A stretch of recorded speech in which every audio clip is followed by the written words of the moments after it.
Hallelujah. अपने जीवन में भी अपनी आदतों का इनकार करना पड़ेगा। आपकी क्या क्या आदतें हैं? आप संडे को चर्च में आते हो, संडे को चर्च में आके अच्छे से आराधना करते हो, लेकिन चर्च से बाहर निकलने के बाद आप स्मोकिंग करते हो, बीड़ी सिगरेट पीते हो। आप चर्च से जाने के बाद तंबाकू खाते हो, आप चर्च से जाने के बाद शराब पीते हो, नशा करते हो।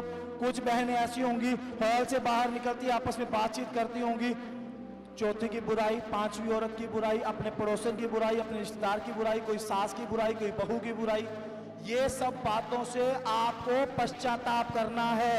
ये सब बातों को आपको छोड़ना पड़ेगा, इन बातों से इनकार करना पड़ेगा, तो ही आप यीशु के पीछे चलने के योग्य बनेंगे और आपको स्वर्ग में अनंत जीवन मिलेगा। आमीन। आप अगर ये सोचते हो कि हम यीशु के पीछे भी चलते रहे और सब कुछ करते रहे, जैसा हमें अच्छा लगे, जैसा हमारा कंफर्ट जोन हो, जैसा हमें आरामदायक लगे, हम वैसे चलते रहे, तो आप यीशु मसीह के पीछे सारी जिंदगी नहीं चल सकते। चलोगे भी तो आपकी लाइफ ब्लेस्ड नहीं होगी। मैं आपको 100% बोल रहा हूं, मैं आपको गारंटी दे सकता हूं। अगर आपको आशीषित जीवन जीना है, आपको अपने आप का इनकार तो करना पड़ेगा। शाम होती आपको तलब उठती है, थोड़ी सी पी लूं, एक बार आज लास्ट दिन पी लूं, इसके बाद मैं छोड़ दूंगा। कीमत चुकाने का मतलब है छोड़ दी तो छोड़ दी, वो लास्ट दिन भी आपको वो शराब नहीं पीनी। Hallelujah, hallelujah. बहुत सारे लोग हैं, गुस्सा आएगा तुरंत मुंह से गाली निकलेगी। इनकार करने का मतलब ये है, आपको कितना गुस्सा क्यों ना आए, आपकी जुबान से गाली नहीं निकलनी चाहिए। गाली देना छोड़ दिया तो छोड़ दिया, खत्म कर दिया तो कर दिया। ये है अपने आप का इनकार करना। हालेलुया। आप यीशु मसीह के पीछे बिना कीमत चुकाए नहीं चल सकते। आपको एक कीमत तो चुकानी ही पड़ेगी, अपने आप का इनकार तो करना पड़ेगा। आपके जीवन में जो गलतियां हैं, जो पाप है, जो बुराइयां हैं, जो घमंड है, जो भी आपके अंदर है, वो सब आपको छोड़ना पड़ेगा। नम्र हो जाओ, दीन हो जाओ। मैंने बहुत सारी कलीसियाओं में देखा है, पता क्या देखा है? सच्चाई की बात बोल रहा हूं। चर्च के अंदर अमीरों और गरीबों के बीच में फर्क है। एक फैमिली बहुत अच्छी पढ़ी लिखी है, दूसरी फैमिली बेचारी अनपढ़ गरीब है। वो अमीर लोग और गरीब लोगों के साथ बात नहीं करेंगे, उनके साथ कोई रिलेशन नहीं रखेंगे, उनको जय मसीह तक नहीं बुलाएंगे। ये आपको छोड़ना पड़ेगा, अपने आप का इनकार करना पड़ेगा। हालेलुया। केरला में गया, केरला में एक चर्च में पता क्या हो रहा था? एक चर्च के अंदर वो फैमिलीज एक साइड जो बहुत अच्छे स्टैंडर्ड की हैं, वेल एजुकेटेड है, जिनका बैकग्राउंड बहुत स्ट्रॉन्ग है, वो एक तरफ बैठी हैं। जो गरीब लोग हैं वो दूसरे तरफ बैठे हैं, एक दूसरे के पैर धो रहे। हालेलुया। आप पैर धोना चाहते हैं तो जो अमीर है वो गरीब के पैर धोए, जो गरीब है वो अमीर के पैर धोए, तो पता चलेगा आप दीन और नम्र हैं। आप बाइबल के एक रिचुअल को फॉलो कर रहे हैं, लेकिन अपने तरीके से अपना इनकार किए बिना आप सोच रहे हैं पैर धोना तो यीशु मसीह ने भी किया था, हम भी कर लेते हैं। छोटा बनाया नहीं, नम्र हुए नहीं, दीन हुए नहीं, काम क्या कर रहे हैं? पैर धोने का। हालेलुया। अपने जीवन को देखो, चेक करो, जांचो आप कहाँ गलत हैं, कहाँ पर कमजोर हैं, कहाँ आपको बदलने की जरूरत है। अपने आप को बदलो, क्योंकि जो कोई क्रूस उठाकर उसके पीछे नहीं होगा, वो कभी स्वर्ग के राज्य में नहीं जा सकता। Hallelujah, hallelujah. अपने जीवन को आपको रोज चेक करना पड़ेगा। ऐसा नहीं है आज संडे चेक किया, संडे प्रार्थना की, संडे पश्चाताप किया, मंडे से जाके फिर वही रूटीन, फिर वही काम दोबारा से शुरू। ये काम अगर आप करोगे, आपकी लाइफ में, आपको सच बोल रहा हूं, आपकी लाइफ में स्ट्रगल कभी खत्म नहीं होगा, आपकी लाइफ में ब्लेसिंग्स कभी नहीं आएंगी। आप अपनी लाइफ में थोड़ी सी सक्सेस देखोगे, फिर गिर जाओगे, फिर सक्सेस देखोगे, फिर गिर जाओगे, क्योंकि आप स्टेबल लाइफ को नहीं जी रहे। आत्मिक रूप से स्थिर जीवन को जीना चाहिए। आप लोगों को अपने आप का इनकार करना पड़ेगा, अपने जीवन में दुख उठाना पड़ेगा, तो ही आप परमेश्वर का काम कर सकते हो, तो ही आप परमेश्वर के योग्य फल ला सकते हो। आमीन।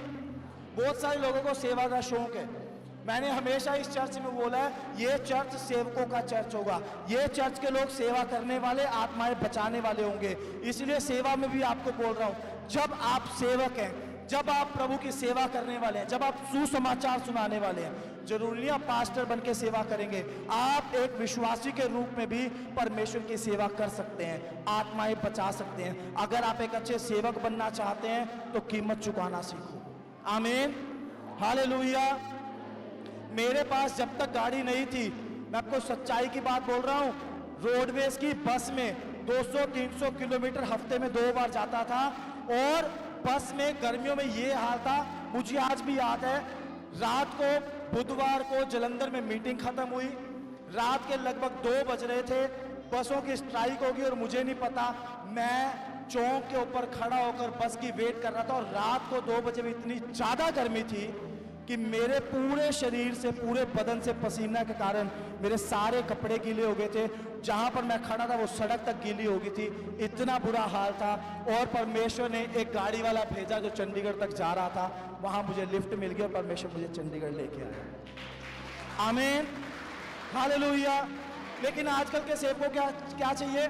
आजकल सेवकों को चाहिए, सबसे पहले गाड़ी होनी चाहिए, उसमें 3-4 लोग उनके बॉडीगार्ड होने चाहिए, उनके आगे पीछे वॉलंटियर्स की एक फौज होनी चाहिए, उनके हाथ में एक आईफोन होना चाहिए, उनके शरीर के ऊपर ब्रांडेड कपड़े होने चाहिए।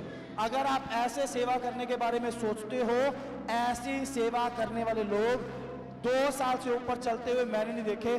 2 साल चलेंगे, 2 साल के बाद गायब हो जाएंगे, पता नहीं चलेगा ऐसा कोई व्यक्ति सेवा में था। हालेलुया। बाइबल में लिखा, भक्ति कमाई का द्वार नहीं है। आप सेवा करो, आप रूहों को बचाओ, आप लोगों के लिए प्रार्थनाएं करो, आपकी प्रार्थनाओं के द्वारा बीमार चंगे हो। लेकिन आप सोचें उसके बाद वो व्यक्ति आपको पैसा दे या आपको फाइनेंशियली ब्लेसिंग मिल जाए, वो भक्ति किसी काम की नहीं, क्योंकि भक्ति कमाई का द्वार नहीं है। सेवा तो दुख उठाने की है, सेवा तो कीमत चुकाने की है। आमीन, हालेलुया। इस चर्च में जो दान, जो दशमांश आप लोग देते हैं, इस हॉल के अंदर खड़े होकर जो भी आता है, मेरा खुदा गवाह, वो सारा का सारा 100% सेवा में जाता है। 1 रुपया भी मेरे ऊपर या मेरे परिवार के ऊपर खर्च नहीं होता, वो मेरा खुदा अपने आप पूरा करता है। आमीन, hallelujah.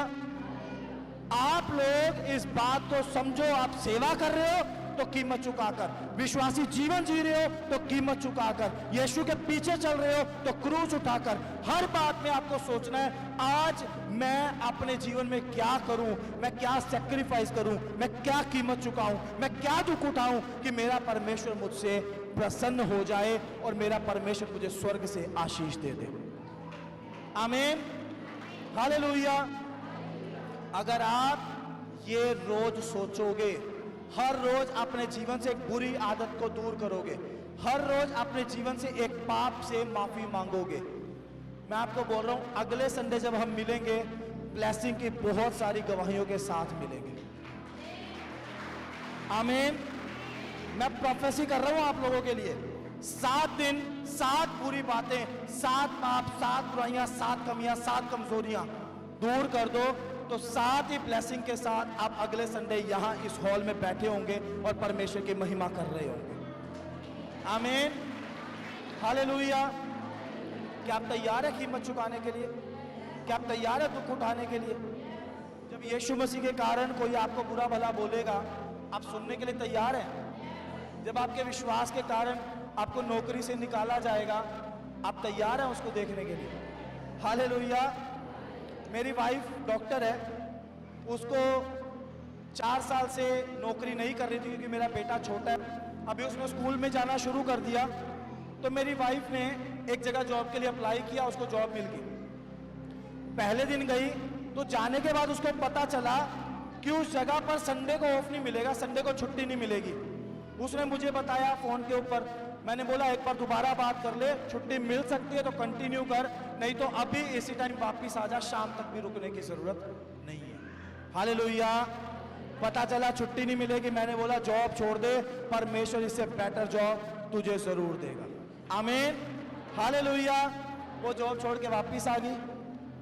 With in a week 1 हफ्ते या 2 हफ्ते के अंदर, एग्जैक्ट टाइम नहीं पता, लेकिन 1 या 2 हफ्ते के अंदर अंदर परमेश्वर ने वैसी ही जॉब, वैसी ही सैलरी के साथ उसी लोकेशन के आसपास ही उसको दे दी, जिसमें संडे का ऑफ है, डे की शिफ्ट है, कोई प्रॉब्लम उसकी जॉब में नहीं है। सभी भाई बहनों को जय मसीह की। अगर आप दिल्ली या दिल्ली के आसपास रहते हैं तो आप सब ज़रूर आएं लिविंग ग्रेस चर्च दिल्ली में। अधिक जानकारी के लिए दिए गए नंबर पर संपर्क करें।